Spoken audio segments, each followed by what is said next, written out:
Hello dear student, स्वागत है आपका Subhash study centre YouTube channel पर।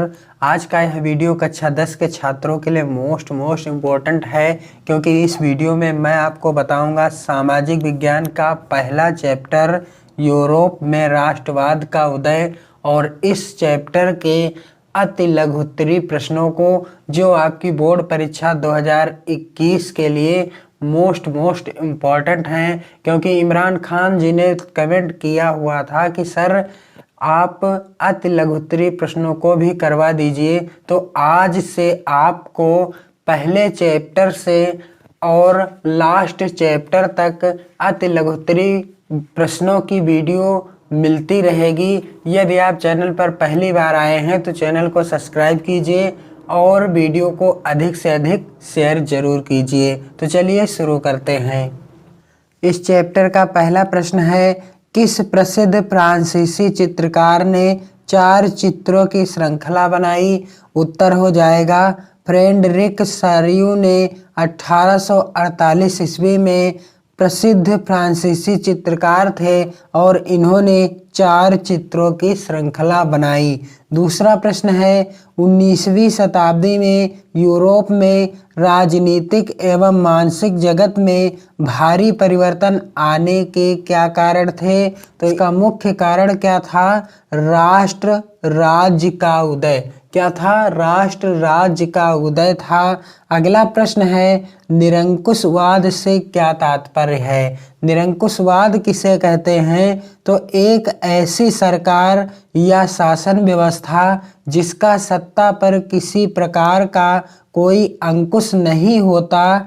ऐसी सरकार जनता के अनुकूल कार्य नहीं करती। ये अत्यंत केंद्रीकृत सैन्य बल पर आधारित और दमनकारी सरकारें होती हैं। तो ऐसी सरकारें जो कि किसी प्रकार का कोई अंकुश नहीं होता, जिन पर किसी तरह का कोई प्रतिबंध नहीं होता, ऐसी सरकार जनता के अनुकूल कार्य नहीं करती, इसी को क्या कहते हैं? निरंकुशवाद कहते हैं। अगला प्रश्न है, जर्मनी के एकीकरण में सबसे महत्वपूर्ण योगदान किसका था और जर्मन राष्ट्र का प्रथम सम्राट कौन घोषित किया गया? और यह प्रश्न 2020 की बोर्ड परीक्षा में आया हुआ है और इसका उत्तर हो जाएगा कि जर्मनी के एकीकरण में ऑटो वान बिस्मार्क का सबसे महत्वपूर्ण योगदान था।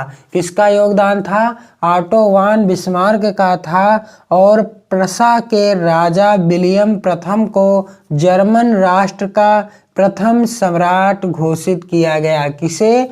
प्रसा के राजा विलियम प्रथम को। अगला प्रश्न है, जनमत संग्रह क्या है? जनमत संग्रह क्या है? तो इसका उत्तर कैसे आप लिखेंगे कि जनमत संग्रह एक प्रत्यक्ष मतदान है जिसके जरिए एक क्षेत्र के सभी लोगों से एक प्रस्ताव को स्वीकार या अस्वीकार करने के लिए पूछा जाता है। अगला प्रश्न है, उदारवाद क्या है? उदारवाद क्या है? तो इसका उत्तर हो जाएगा उदारवाद लाइबरलिज्म शब्द का हिंदी रूपांतरण है और लाइबरलिज्म शब्द लैटिन भाषा के लाइबर पर आधारित है, जिसका अर्थ है स्वतंत्रता।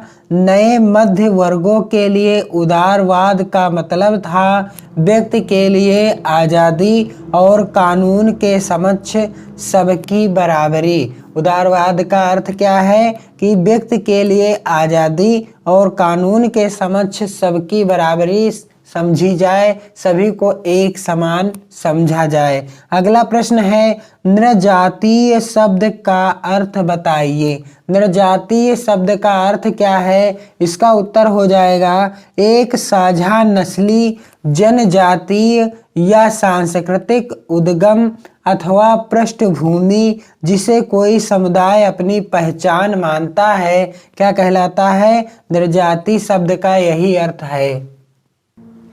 अगला प्रश्न है, जर्मन राष्ट्र का रूपक क्या था? वह किस बात का प्रतीक था? तो उत्तर हो जाएगा जर्मेनिया जर्मन राष्ट्र की रूपक थी और चाक्षुष अभिव्यक्तियों में जर्मेनिया बलूत वृक्ष के पत्तों का मुकुट पहनती है, क्योंकि जर्मन बलूत वीरता का प्रतीक है। अगला प्रश्न है, नारीवाद क्या था? तो स्त्री पुरुष को सामाजिक, आर्थिक एवं राजनीतिक समानता की सोच के आधार पर महिलाओं के अधिकारों और हितों का बोध क्या कहलाता था? नारीवाद कहलाता है। और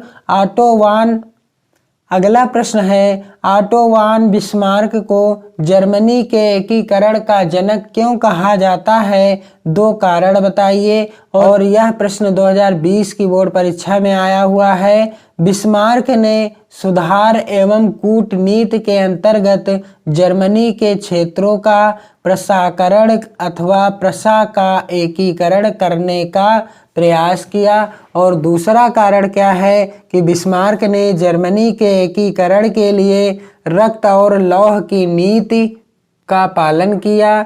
इस नीति से तात्पर्य था कि सैन्य उपायों द्वारा ही जर्मनी का एकीकरण करना।